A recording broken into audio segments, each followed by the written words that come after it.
Hey there, today we're going to talk about making a kind of art called a mobile, or I like to call it a kinetic paper sculpture. Kinetic means something that can move.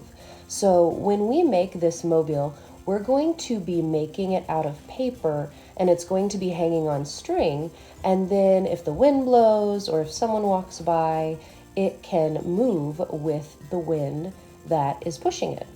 So as you can see, I am working from home. I do not have lots of stencil shapes. I just used some coasters that I had. I'm cutting the paper so that it will be easier for me to cut out my shapes. I had all of this extra paper. That's perfectly good paper. I'm going to set that aside and put it in the hot color scrap paper bin.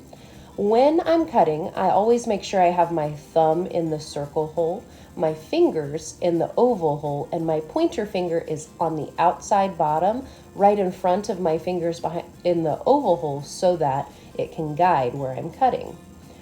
I'm just cutting my shapes out slowly and carefully. The video is sped up, so I was not cutting this fast in real life. I do not want you to cut this fast in real life. I want you to cut slowly and carefully and try to do your best to make it look nice and neat and even. Those tiny little scraps can go into the recycle bin or the trash can. They do not need to be saved. They are just little scraps that we can get rid of.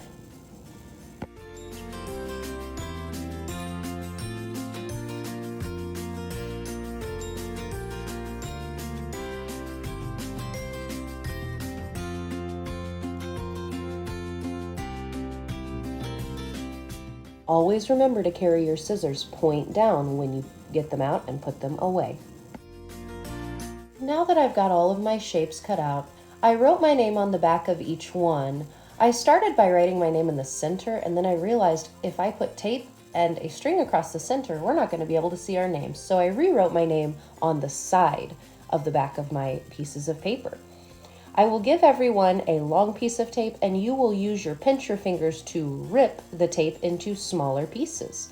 As you can see, I already had some smaller pieces ripped for the first and second squares that I am taping together onto my string, which is actually a shoelace because that's what I had at home.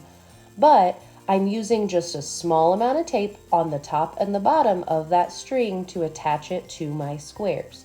There I am ripping my tape to make it a little smaller. I don't need a lot of tape to make this work.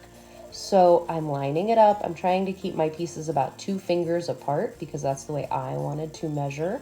And my last 2 pieces of tape will go on this last square.